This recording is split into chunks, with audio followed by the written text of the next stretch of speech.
Good evening and welcome to the Franchise Tag Podcast with me, your host, Freddie Hall. I hope you're doing all okay this evening. It has been an annoying, quiet time of recent in the free agency market. It's not been quite as special as it was on that first week, on that first few days, actually. And usually there's like 3 or 4 days, then a few days pass, and there's 3 or 4 days again. And it sort of all happened in the space of a day, 2 days, and then it's all gone quiet again. And there's a few, there's topics we're going to talk about, of course, to do with free agency, but we're not going to talk as much. We're not going to do sort of the same show as we did last week, where it was sort of on the beat and things were rolling out as we were doing it. Because it is, the latest news we've had is Rock Sin, I think a second ago, agreed terms with Detroit. That's as good as the news is at the minute, really. But obviously, one of the big bits of news that is everywhere in the world at the minute is, of course, with former Green Bay Packers and former New York Jets quarterback Aaron Rodgers, still yet to sign for a franchise. One franchise who I think out of nowhere, suddenly he was linked with Minnesota Vikings, very publicly came out and went, "Nah, man, we're not interested." So it only leaves 2 franchises really that seem to be still interested, which is my Pittsburgh Steelers and Andrew's New York Giants. I'm going to start with Adam, though, because I know how much you're gleefully enjoying mine and Andrew's despair. If we still have any despair left, are we just bored at this point? I mean, you know all about this guy, don't you? Well, yeah. I mean, he's so powerful that he managed to make Andrew's light nearly explode just speaking about Aaron Rodgers. That's who we're talking about here. It's just funny. I love it. You two can have him. Feel free. I did my time. Now he's all yours. I think he'll go to the Steelers in the end. I think that's what will happen. And it's just, he loves it.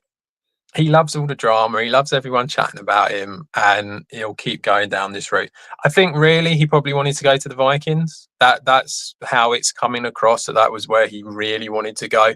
And I know that we've spoken before about trying to get away from the whole Brett Favre narrative and all of that. But I suppose when you think about it, the Vikings are kind of in quite a good position at the moment. I understand that the NFC North is a tough division, but so is the AFC North. So, like for the Steelers, so it's like I do feel like maybe he felt that the Vikings are a team to try and get onside and try and go there. But now it's just, I think it's just a matter of when he can be bothered to make a decision. And I think it's the Steelers. I'd be surprised if it's the Giants. It's a team that's not really win now. I think the Steelers are more win now, despite the fact they're in such a tough division. But I think that's probably where it's going to end up. Well, yeah, I mean, like you said, it feels like he's the man. We're getting photos of him looking very mundane with a black towel on over his head, looking blissfully into the sea as it ripples, and then just notices the photographer taking a photo, and it's all very Aaron Rodgers, all of this. And we've not really heard anything, Andrew, have we, really, from his camp anyway. We thought it was going to be on Pat McAfee's Tuesday show, which he is a regular appearance on that. I mean, obviously paid very well to appear on that and to sort of give them breaking stuff. We obviously had the Devontae Adams stuff with the Jets in the season last year. In terms of our 2 franchises, I mean, the only person I've heard is someone who we both listen to and both admire a lot, say that he should go to the Giants, is Colin Cowherd. Everyone else has all gone, well, of course he's going to go to Steelers, and it makes complete sense. Why do you think Cowherd, and why do you think maybe some fans out there think that he could be signing with the Giants, or that the fact that the Giants are a better option for him? I mean, Cowherd's reason for it was we've got a great left tackle, we've got a really good weapon at wide receiver, and just felt like with an offensive-minded head coach that situation would suit Rodgers better than going to a defensive coach, a shaky O-line, not 100% sure what you're going to get out of your receiving core yet. So that's what his understanding was. It was a better fit for Rodgers, not that's where he thinks he might go. He's talking about fit for the person. But I've kind of looked at it a bit more and been over it. And when it was first Rodgers' reached out to the Giants. He wants to know if you want to play for them. You know, he lived there. And I was like, yeah, I like the idea of this. We could get Rodgers. He'll probably bring Adams with him. That'd be nice having them. A year of that, maybe it can work. But as long as the saga's gone on, and now it's got to where we're at now, where, you know, we're getting closer and closer to the draft and we're still not sure. Has even come out that he said it might not be till the draft or after the draft that he decides. And if it's after the draft, and it's comments like that I've gone, I'm done with this. If he's going to make teams bid or you know, talk about contracts or leave them hanging on the edge till after the draft, I think that's really, really bad of him. So I'm out on it, and I've gone, if I'm the Giants organization, it's not the right move, because if you're Daboll and Schoen, you've got 1 year to save your jobs. And Rodgers is more of a bridge quarterback, isn't he? You know, it's talking. I think I've heard rumors that the Steelers have offered him a 1 year deal. So if it is a 1 year deal that we're offering similar, maybe we're offering him 2 years. I don't know, but it just feels like that's a bridge quarterback for a year. Then we'll draft a quarterback, develop him, and then we'll go for it the next year. Well, they haven't got that. That isn't an option for them.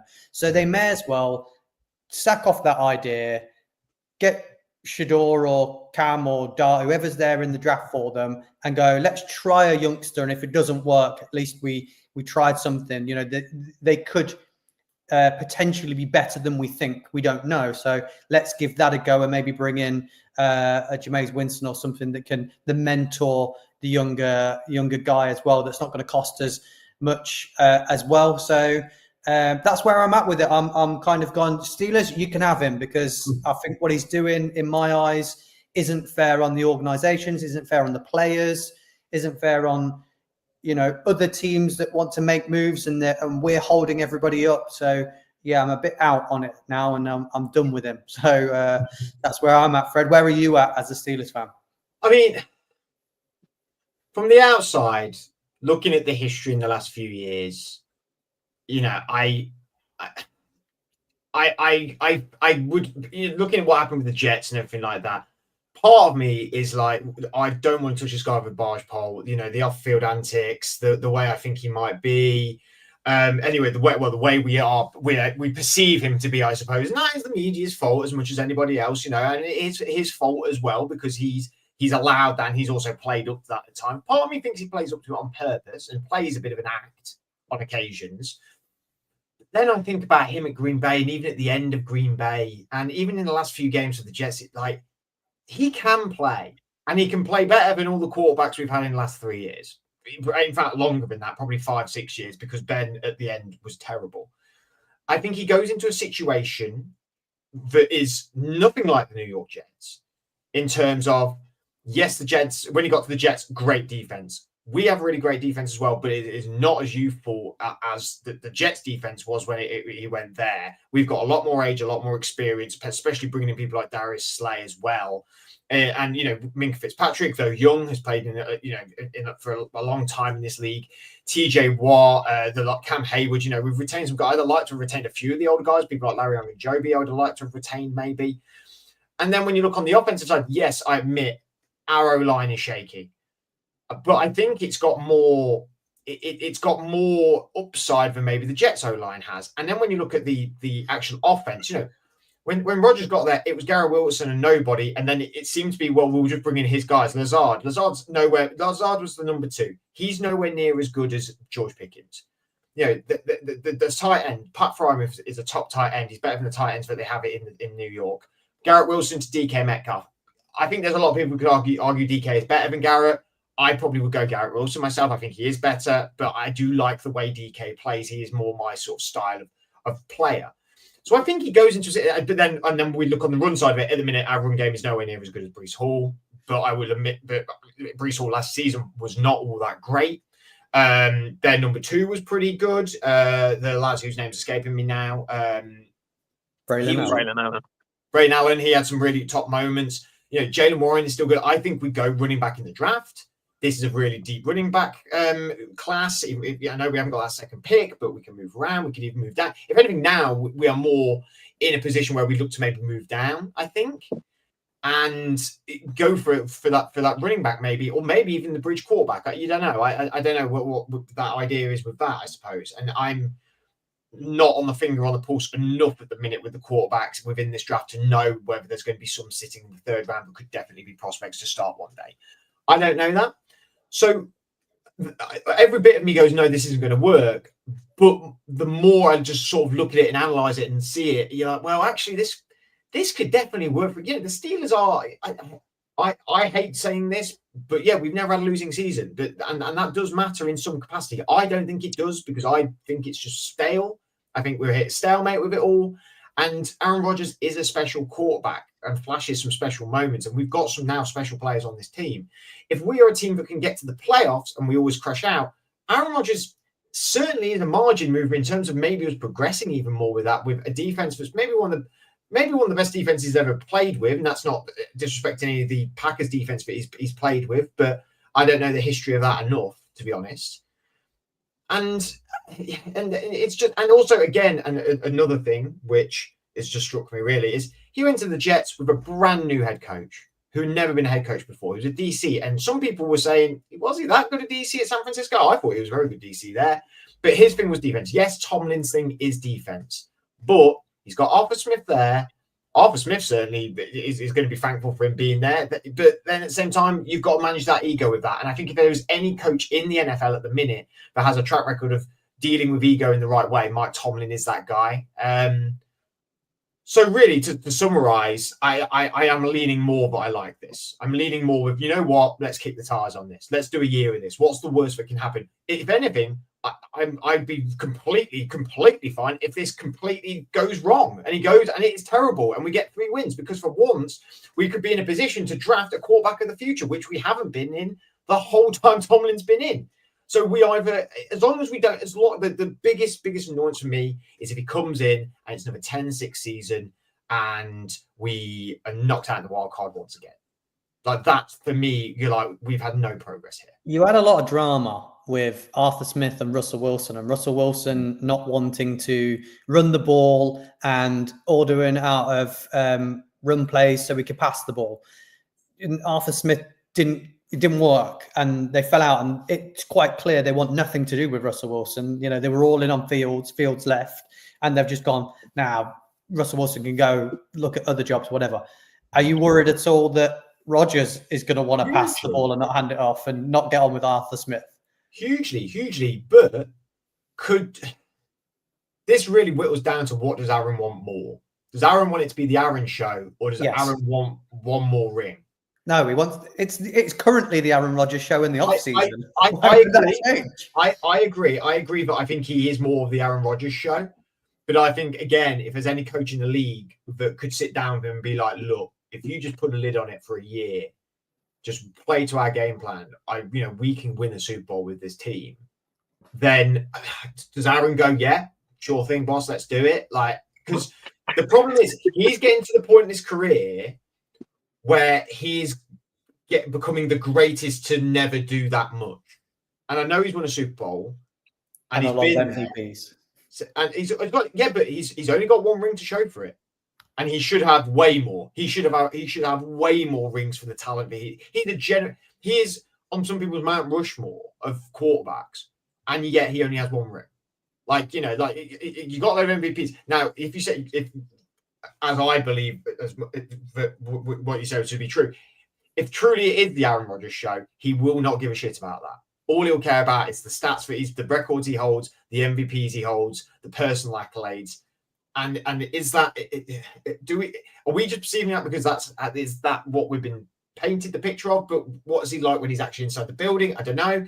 If anything, with the Jordan Love stuff, at that time we were like, oh my God, how dare you do this to Aaron Rodgers? Well, it kicked on Aaron Rodgers to have 2 fantastic years for the Green Bay Packers. And actually, Jordan Love has publicly said a lot of times, we're great friends, still keep in contact, was a great mentor for me. And is that Jordan being young and just being, when Jordan's career is all said and done, does he come out and go, absolutely hated the guy, he really killed me day one, we never got on, I just had to paint a picture?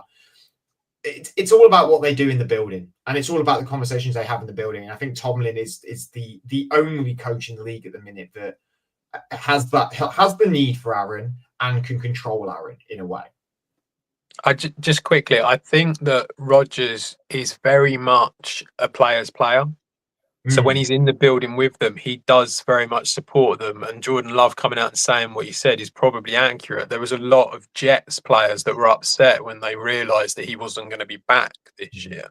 So I do think there are a lot of, I mean, Garrett Wilson was probably quite happy, but everyone else was kind of very much like, oh, we wouldn't need to see him come back. So I think he is someone who supports the players quite a lot. He's not the same as what Favre was in that respect. And that is a big difference between the two.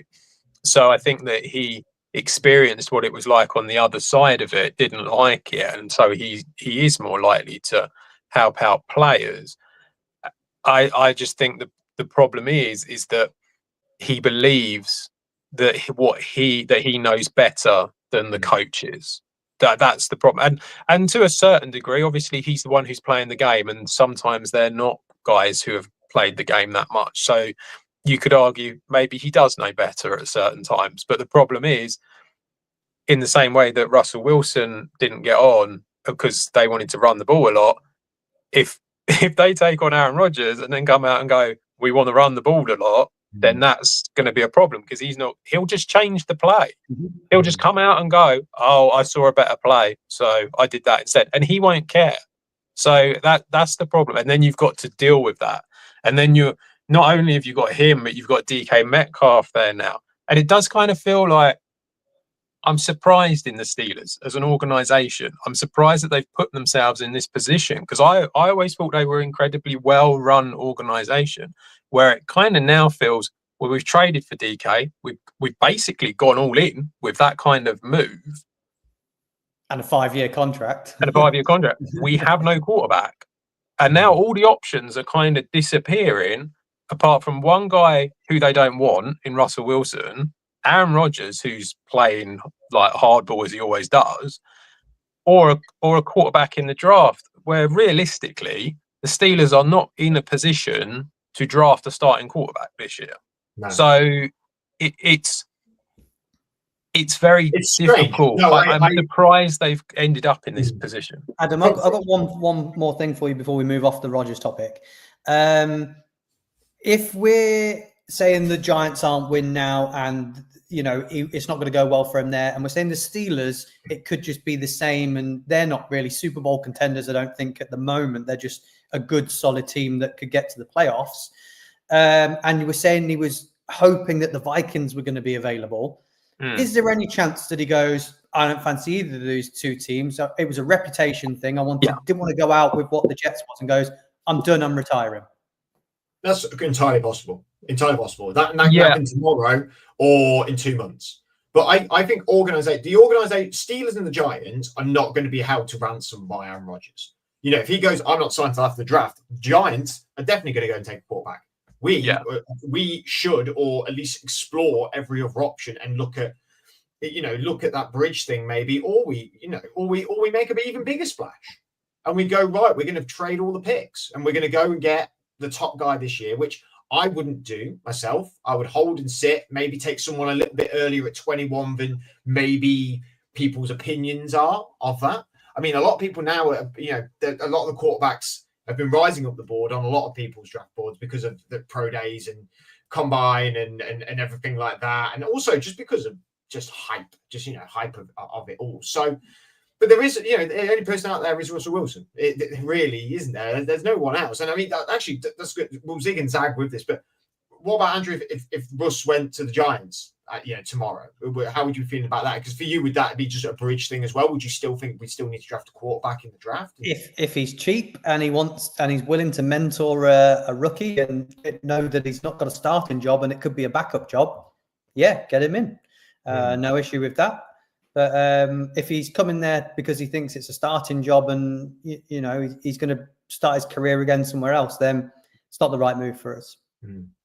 Then if we just play Mason Rudolph, then it's going to be a bad season. It's going to be a bad season. Mason's been with the franchise long. I know he's come out of the franchise and then gone back in and everything, but he knows that franchise well enough to at least know the system. Like, he won games with us. He didn't, he was. I'm not saying he was good by no stretch of imagination, nor do I want him to be my starting quarterback. But I know with Mason, we can eke out a few games. We can just be pure defense. But, yeah, like you said, this DK Metcalf looking at that and think, what?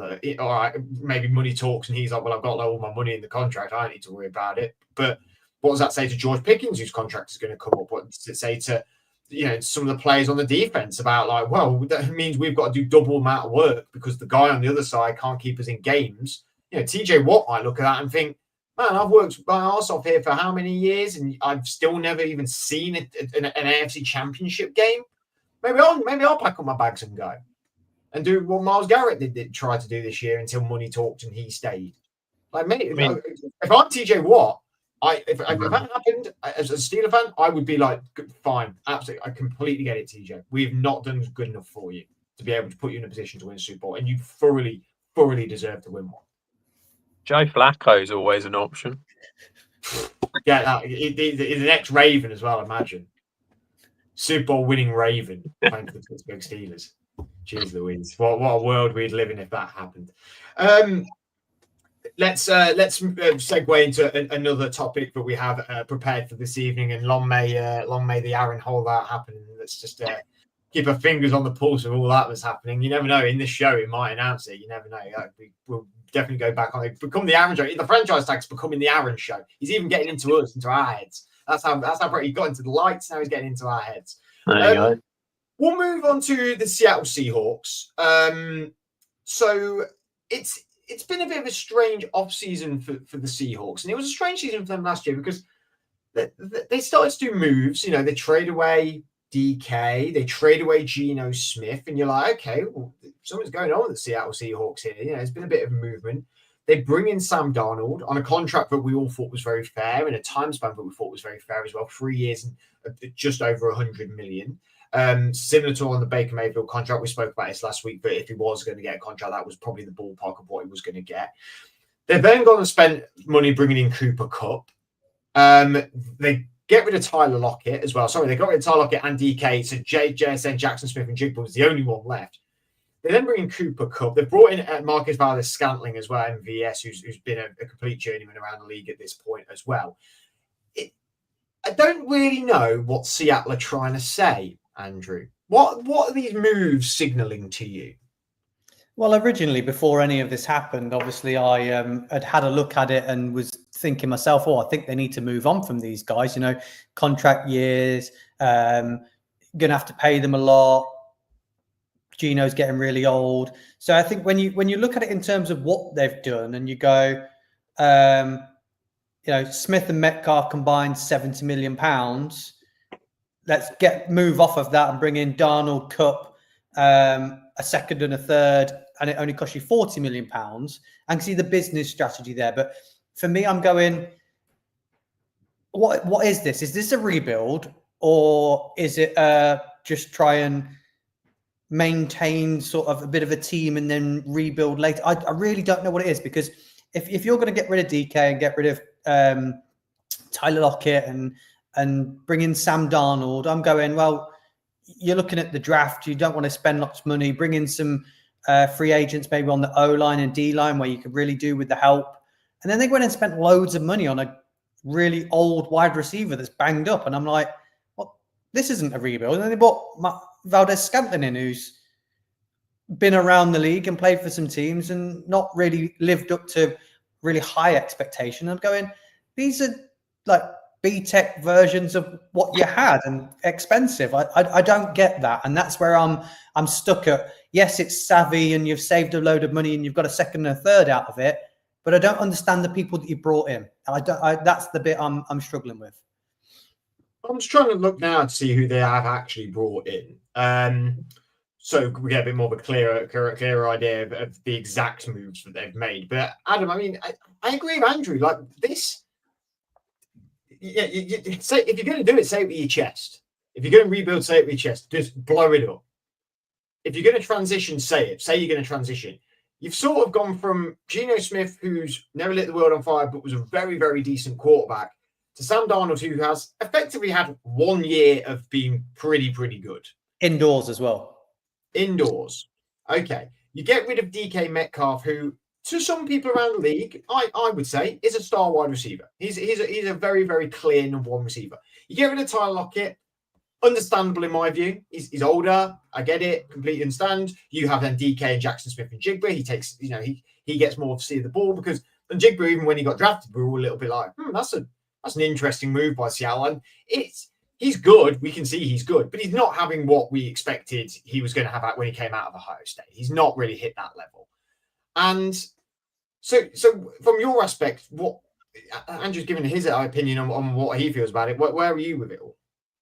I think probably what's happening here is this is moving away from Pete Carroll completely and very much being about Mike Macdonald and kind of the way I think he's trying to create almost like a Baltimore style team a little bit here. Mm-hmm. And when you think about Baltimore and how they play, it's predominantly about the run game. It's about having two tight ends. There is a bit of speed, but you don't really have that big sort of like X receiver, do you? You don't have that DK Metcalf on that team. So I think that's kind of what they're looking at. To use a quote from one of our favorite NFL programs ever, this team's incredibly slotty. Yes. Incredibly. And I think that's probably what they're looking at doing. That they're sort of trying to come up with that. It's not a rebuild. It's clearly not a rebuild. You don't bring in DeMarcus Lawrence if it's a rebuild. You don't bring in Cooper Kupp if it's a rebuild because you do just go completely. You don't bring in Sam Darnold. You don't.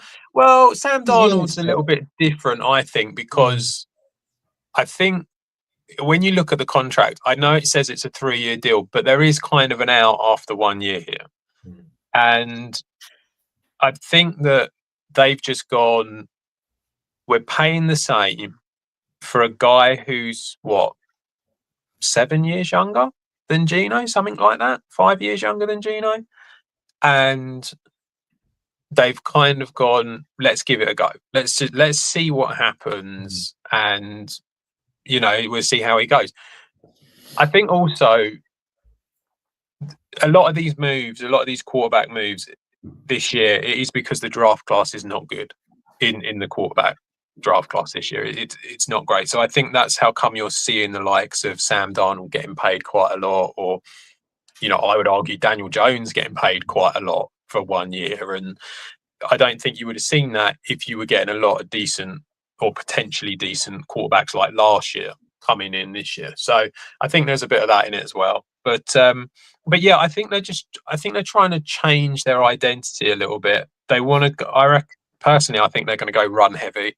I think it's going to be a lot of Walcott, a lot of Charbonnet. Sam Darnold, a lot of tight end. Do you think they'll draft a tight end? Yeah, I think they will. I don't know if they'll necessarily go first round. I think they might. But they've got options, haven't they? Now they've got 2 seconds, 2/3. So it's like they could if they wanted to.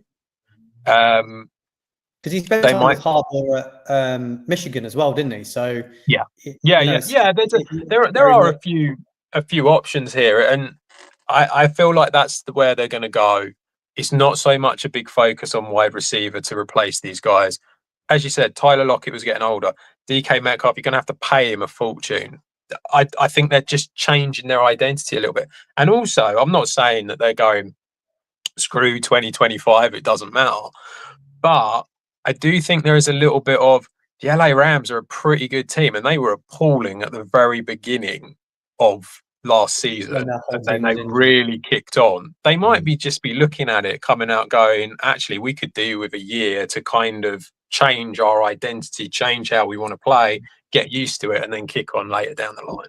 It was Mike Macdonald's first season. Sorry if that's a loud noise of a motorbike going by my house. It was Mike Macdonald's first season last year, wasn't it? Yeah. Do you think some of this is a little bit like, well, my feet were under the table now, didn't get sacked, had a pretty good season, but this is actually how I want to play football. And this first season was like, well, I can't do anything to offend anyone just yet. So let me get my feet under the table. Let's play some football. We'll try some of the style that I want to do, but we'll keep a little bit of what Seattle's been about and used the weapons that we have. And now he's gone like, no, I'm here to stay. And if we're going to play my way, this is how we're going to play, and this is how I want my team to be, sort of their makeup and their identity. It's definitely that, isn't it? I think when he first got there, because he's never been a head coach before, and it was a defensive coordinator, I think it's kind of one of those things where the organization brought him in and then gave him a team. So they brought in Ryan Grubb, who's from Washington, and went, that's your offensive coordinator.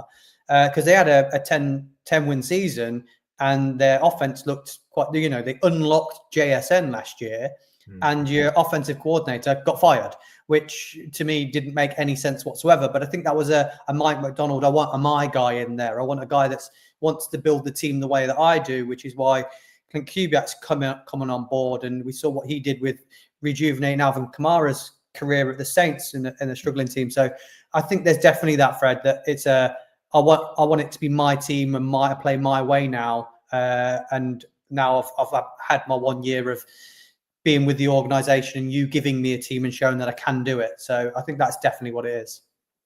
Also, if you just quickly look, their cap space, they're quite high at the moment on cap space, so they could make quite a few moves if they wanted to. At the same time, if they didn't want to do it, they wanted to wait this year, they wanted to sort of look into next year, they're going to be right at the top at the moment for next year, for 2026. So I do think it is kind of almost like I say, not just give in completely for this year, but I do feel like there is a bit of a let's lay the foundations as how McDonald wants his team to be and then kick on.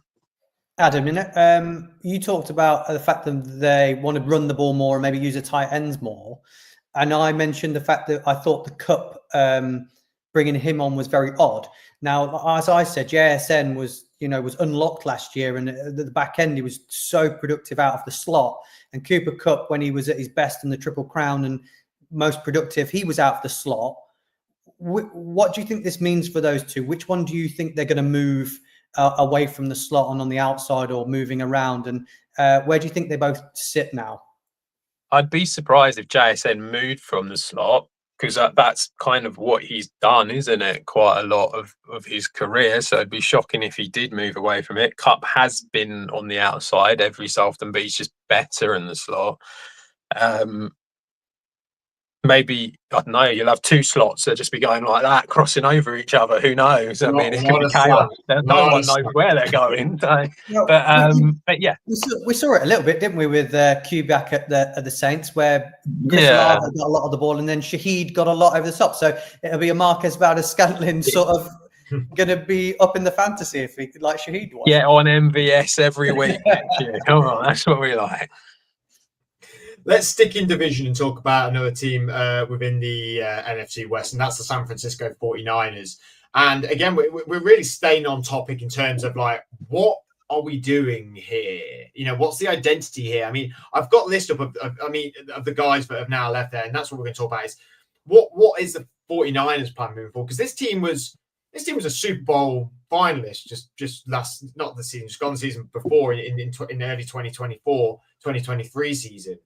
And some argued that if it wasn't for oh god, he's just left the team. I've just seen his name, Dre Greenlaw, injuring himself jumping onto the field. But they were in that game, and it was sort of spiraled out of control from there. And they're a team that's been on the cusp of it all every season. And San Francisco 49ers. So these are the players that have left. So whether it be traded, cut, they've not been re-signed. Deebo Samuel traded to the Washington Commanders. Javon Hargraves joined the Vikings. Javarius Ward's joined the Colts. Leonard Floyd, the Falcons. Dre Greenlaw, the Broncos. Josh Dobbs, it's Josh Dobbs, but still it's relevant. He's gone to the Patriots. Aaron Banks signing massive deal with the Green Bay Packers. Talanoa Hufanga has joined the Broncos. Elijah Mitchell gone to the Chiefs. Jalen Moore gone to the Chiefs. And then Jordan Mason, running back, got traded to the Vikings the other day. What's going on here with the 49ers? Because I look at that list, Adam, and immediately I say, that's a lot of age. I understand you're moving off of some age here. You're also moving off some money because Brock Purdy, he's not got a new contract, right? Oh, yeah. It's coming up, though. It's coming up. And they've still got some great players still in the building. You know, George Kittle, Christian McCaffrey. They decided to side with Brandon Ayuk over Deebo Samuel, I suppose. On the other side of it, Nick Bosa, Fred Warner, players like that. Like, is this just sort of trimming the fat by the 49ers? Or does this feel like, if you're going to rebuild, say it with your chest? That was to Adam, by the way. Yeah. Sorry, who was Sorry, it? I did say your name when I was talking. Apologies. What was the question? Sorry, I was.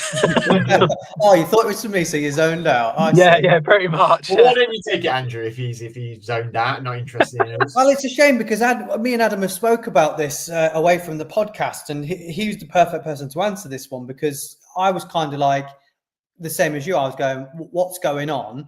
And if this is the case for me, I was going, well, if it's a rebuild and you're just writing off this year, because they let all those guys that they let go are NFL guys as well. They're not just like trimming the fat. They're guys that are gone to be starters at big organizations elsewhere in the NFL. I was going, if this is a rebuild and I'm going to start again, should I just, get rid of McCaffrey? Should I trade McCaffrey? He's old, older, injured again, got arthritis, whatever you like. Is he going to survive? Should I get the most I can? Survive. Well, you know what I mean. He could try and play this year and go, that's it, it's over. Survive his NFL career. Purdy, do I want to get in a position where I know my team's not good, I'm not contending anymore and rebuilding? I've got Mac Jones in the building, the guy that I should have drafted instead of Trey Lance. Should I trade Brock Purdy? Do I want to give him all that money? In a team that revolves around a good O-line, good run game, which you've got rid of your two backup running backs, and Trent Williams, again, another guy getting really, really old. So I was under the impression, complete rebuild, trade away the old guys. Adam, this is why I was going to hand it back over to Adam. Adam was like, no, they've got themselves in a bit of a mess, and this is what's happening. So, yeah, it does feel a bit weird what they're doing here. I mean, to me, I just feel like they've become an aging team, and they just, you just can't keep pushing it. Is probably what it is. It's like they keep on trying to keep that Super Bowl window open, and it's kind of like what the Packers had to a certain extent, where you cannot keep doing it. And when the Packers re-signed Rodgers, it was pushing it open another 2 years. And what they've just been in a nightmare with the cap for the last couple of years because of it. And I think that what's happening is the 49ers have looked at it and basically come out and gone, if we keep pushing this, if we keep trying and signing all our players again, are we actually going to win? Because if we're not, then we need to sort this out. And it looks like, giving up players like Greenlaw and Hufanga and Aaron Banks and Jalen Moore and Trevarius Ward, these are names that have been around in the NFL for quite a long time. And so I think really what's happened here is that they've just reached the point where they've actually worked out that they cannot keep paying all of these guys. And that's about as simple as it is. You just cannot keep doing it and expecting to be able to basically keep doing this for the next 5-10 years, because eventually you're going to get found out and the window's closed. That's all it is. The window has just closed on them, and now what they need to do is they need to release a lot of these guys, bring in younger guys in order to be able to sort of like give them some time, and then go again. The problem is that they were able to do this and have this window during the rookie quarterback contract.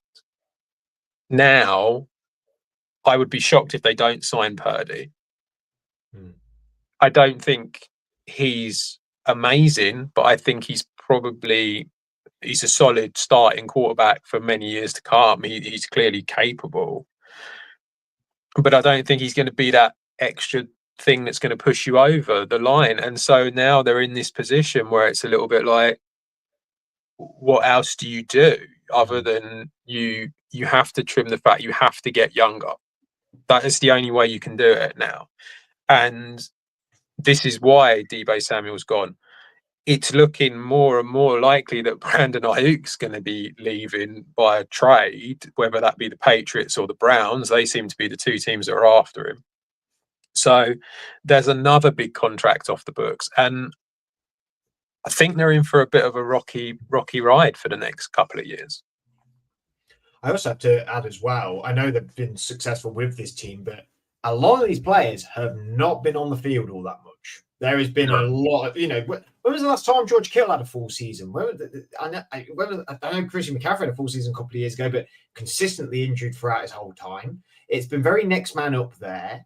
I mean, Trent Williams has been is fantastic, an amazing left tackle. Fred Warner has been pretty consistent down the field. Nick Bosa, he had 1 year, I remember, where he missed a lot of time, but I mean, you just can't keep it. Like you said, you just can't keep trying to extend it and try. And we've said it every time when they've paid. So when we look at the Eagles and we talk about Harry Roseman, how he moves the money around, and it's all very fluid, and it's like we sign, where they're finding the money from, sort of thing. And it was the same with the Rams. They sort of all moved picks around and did that. And the 49ers, every time they signed someone, we were going, where's this money coming from? Like.